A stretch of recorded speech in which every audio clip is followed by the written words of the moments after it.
Welcome to Behaviorally Speaking. My name is Ethel Klein. I'm here today with Jaz Foster, who is a Senior Innovation Manager at Flora Food Group. Flora Food Group is responsible for a bunch of different products, but they really lean into sustainable products. If you think about BioLife, brands of that nature.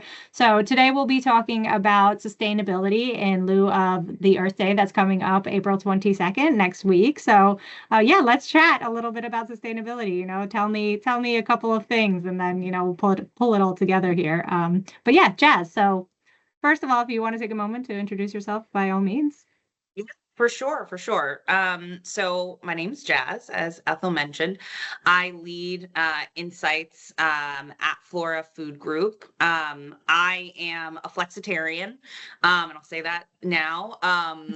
I Our portfolio tends to have a lot of plant-based products. I work very closely with the BioLife team. They are a vegan cheese brand, dairy-free cheese brand, and very good cheese, by the way, if you haven't had a chance to try it. Little plug for my team and their amazing work. But when I think about sustainability, it's what I've experienced, and I've been with the team for about 3 months now, so I'm quite early, and learning about the ins and outs of the brands, learning about the priorities of the business. Sustainability is a big part of how they think about building their products. I was just in the Netherlands with the R&D team, and every conversation we had when we were talking about building our pipeline was, what is the sustainability kind of key piece here? Are we talking about plastic? Are we talking about carbon? Are we talking about, PCR, recycled plastic free? Like, how are we thinking about delivering a sustainability benefit to our consumers? I think it was very eye-opening, seeing, the level of integration of these conversations. It wasn't just an afterthought. So I really did enjoy that. That's awesome. First of all, you went to the Netherlands. Amazing. I'm sure that was a really awesome trip. But with that said, I think what I picked up on in that piece is that sustainability doesn't seem like an afterthought. I know you mentioned that. And it's interesting because as I think about sustainability, it used to be kind of like this trendy thing where it's like, okay, like we're sustainable and that's cool. But now, as far as brands are concerned, I think it's really becoming more, here to stay, if you will. And I'm just curious, as far as like Flora Food Group, and you mentioned that they're all mentioning it in the meetings that you're having, but sustainability can come in different shapes and sizes, right? So like, what's the way that you're thinking about sustainability from the brand perspective, and how do you see that translating as far as like here to stay and even beyond, right? Because I know that there's a new packaging that recently launched. So, maybe we could talk a little bit about that too. Yeah, so one of our European brands launched a paper tub for butter and spreads. So super exciting, super interesting packaging. If you have a chance to kind of Google it and look into it, or if you are in the Europe area and want to take a look at your local grocery store. They just launched in 2024. And it's been years of work from our amazing packaging and R&D teams, and they've won quite a few awards. The Platinum Award at the 35th Dow Packaging Innovation Awards, the World Sustainability Award for Eco Design and European Packaging. I think in addition to that, so the outer packaging, which is often what a lot of consumers, when they go to the shelf and they're looking for sustainability, or they're trying to compare, is this more sustainable than this other option? Packaging is often the first thing that they see. Packaging is often the when I think about how people tell things are sustainable, is usually through the senses, right? And so having that really distinct paper pack, the brown paper, the recycled paper, is a really good semiotic cue. But then at the same time, we also have a claim where our plant butter has 37% less climate impact than dairy butter. So not only is the outside sustainable, but the inside is more sustainable than the alternative. So I think that's just that's an example of how Flora has implemented their sustainability goals. There are a ton of other examples. They have an entire sustainability report that I would implore people to kind of look into and dig into. For myself, I would say how sustainability was a trend. I think, yes, today it's now ingrained in day to day. Bigger and bigger brands are thinking about how they bring sustainability to the forefront of their strategies, their brand strategies, how they serve their consumers. But I do, and we all know this, I do think that there is a values action gap, right, when it comes to sustainability, where oftentimes, you look at sustainability and you think, okay, if I make this product like X, people are going to pay twice as much for it. And I would always ask you, would you pay twice as much for it? Right? Is that the case? Yeah, exactly. Right. And for myself, it's like, you can't blame consumers for the value action gap. Because what value have we given them with sustainability? Right. When you introduce a sustainable product, as a consumer, my expectation is you're going to give me some sort of value out of that. Yeah. Other than the fact that, I feel good about the decision I'm making.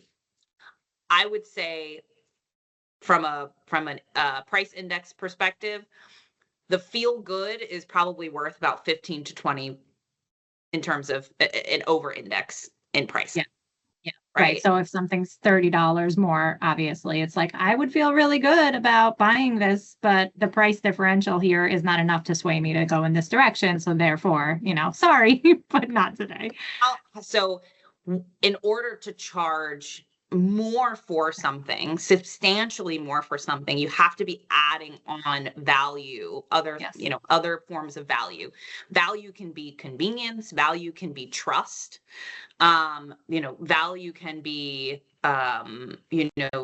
even nostalgia, exploration, excitement. It can be other things, but just adding value because I feel better about the choice I'm making, you'll likely see, especially in the inflationary environment, the anxiety reducing inducing economic environment, all of these, uncertainties, right, that we are all facing as people, just, feeling a little bit better about my choice is likely not going to substantially change my behavior and how I might be purchasing, right?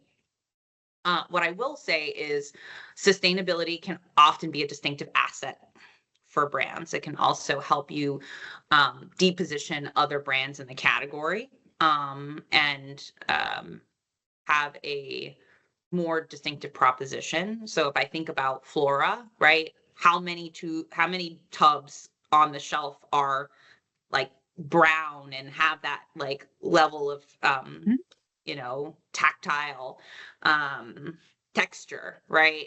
So there can be like a standout where you actually stand out to consumers on the shelf because of your distinctive sustainable packaging. So it gives like visual intrigue as well as, gives you this added benefit. So it also draws you in. Whereas, if you're just kind of like in the sea of everyone else, it may not. So that's a really fair point. And sustainable, from what I've seen in the past, often like mixed materials, so like sustainable materials, sometimes even look more premium than virgin materials, right? Yeah. So thinking about that's a value add, right? More premium packaging, premium looking and feeling packaging. So I think that we should be looking at sustainability differently than we have in the past, right? We make this thing sustainable, we charge a bunch of money for it, and we expect consumers to like be lining around the block. And a small subset of consumers will, be. Yeah. But the line might be shorter than you think. Right? Yes. What I'll say about myself, so I'm a consumer, I'm a person, I buy things, maybe too much sometimes, but I buy things. And most recently, my most recent convert, and I've converted a couple of things in my house to being more sustainable, is my toilet paper and my paper towels. Okay. So I have converted to bamboo toilet paper.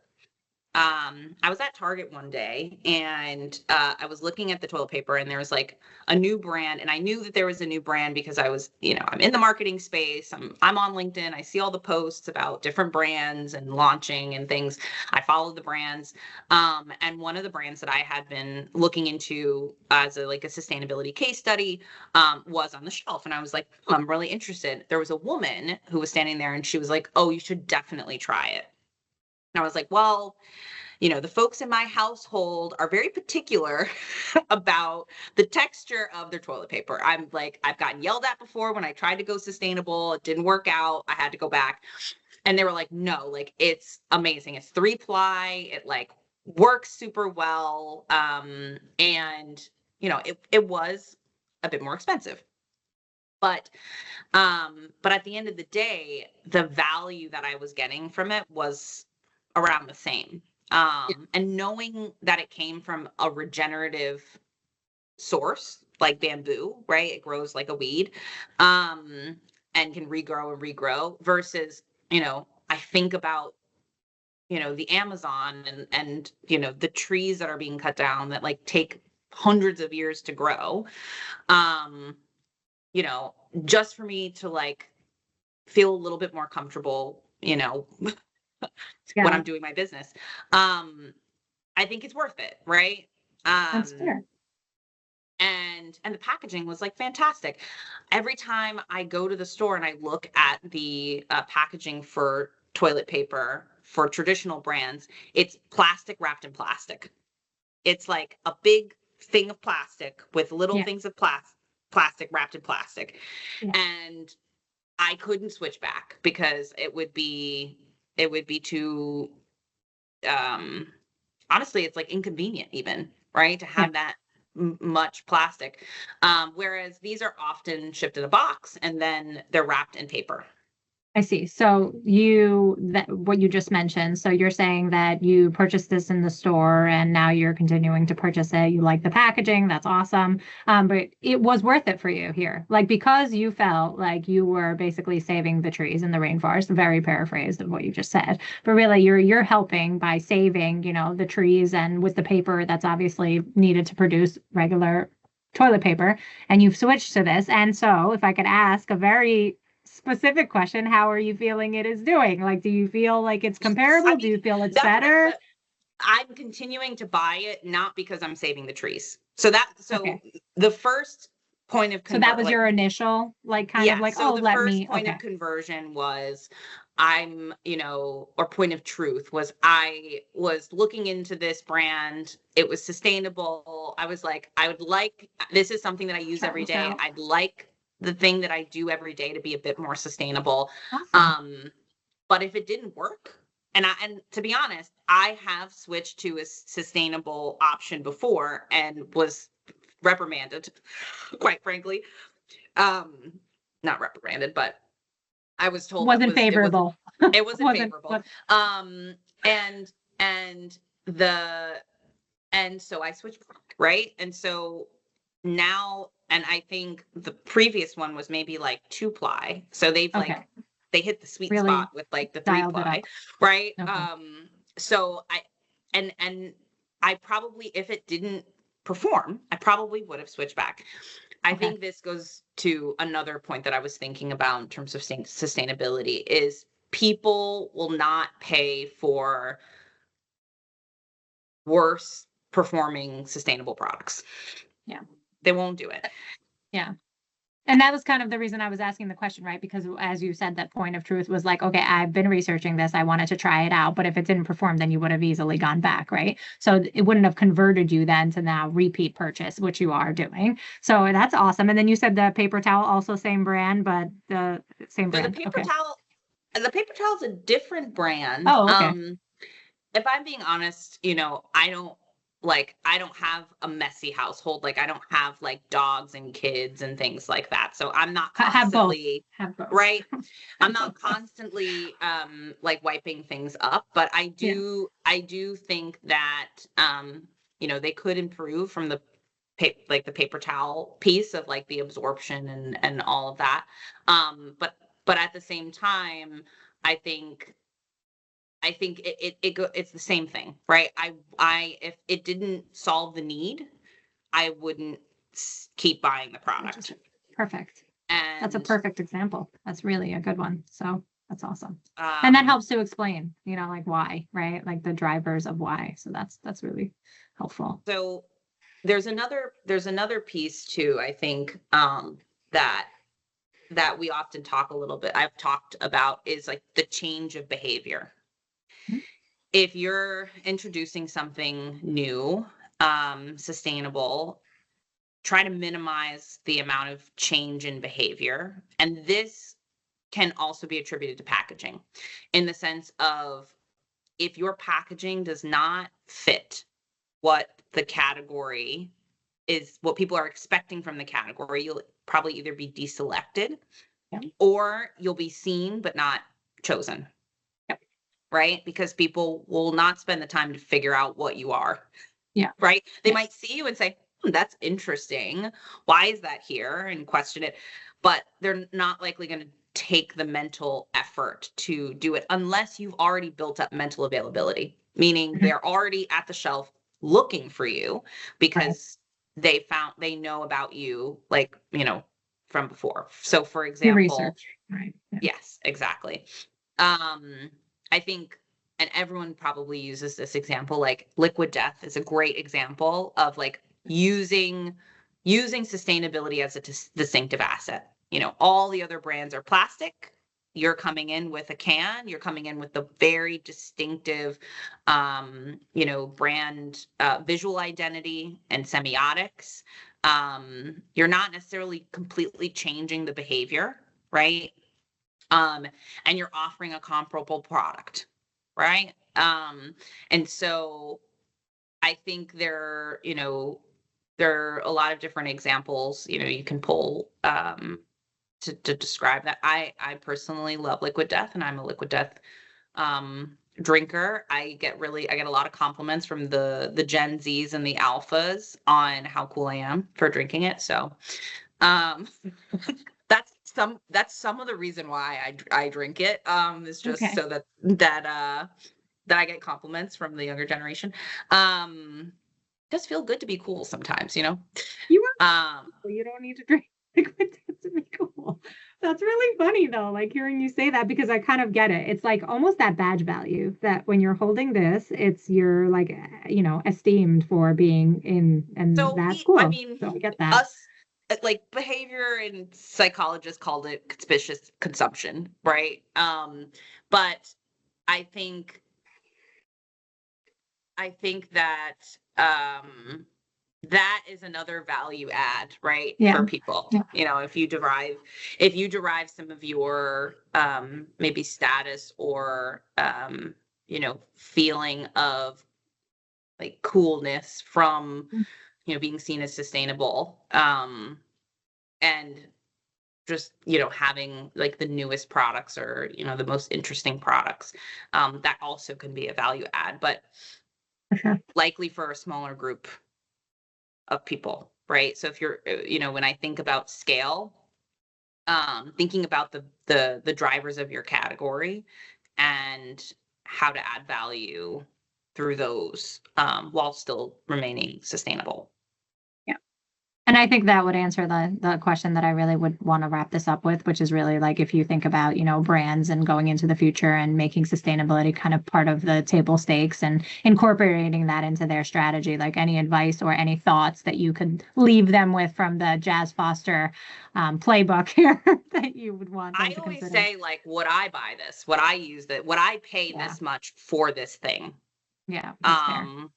And be honest with yourself. Like, Yeah. if you weren't working in this category, if you weren't sleeping, and breathing this thing, if this wasn't your baby, if you saw it in the store, would you pay the amount that you're about to charge a consumer for it? And would you be satisfied? Would you be satisfied with the experience that you're getting? Fair. I think another thing is when you think about sustainable products, it takes time. If you are trying to change behavior, it takes time to change behavior. People often don't like change unless it makes their life easier. And even when it makes their life easier, sometimes they don't want it. Yeah. I can think of my mom when I introduced her to Uber. She was like, absolutely not. DoorDash, no. Random people touching my food. I mean, that was like 2 years ago. Now she's like, buys me DoorDash gift cards all the time. Like she's like, just so even when you are introducing something that makes their life easier, not everybody is going to jump on board. So when you think about building and seeding a product, it takes time. Invest in it. Invest in the people who care and would buy this product, even if it didn't perform exactly to what their expectations were. Find those people who are willing to build with you. And then those people will hopefully make it cool, right, for everyone else. And I've seen this happen in multiple different categories and case studies, where, as you develop this muscle for people, they tend to, the majority of people, the laggards and the mid majority tend to fall in line. Yeah.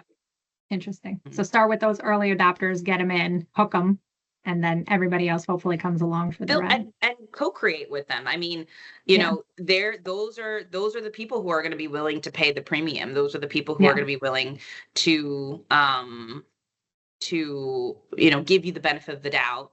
Yeah. When things don't perform exactly as they expected. Whereas, the kind of middle of the road consumer and laggards will likely, if they even decide to adopt, will hold you up to a very high standard. And so you want to make sure that your product meets their expectations when they give you the try the first time. Yeah, very well. Yeah, agreed.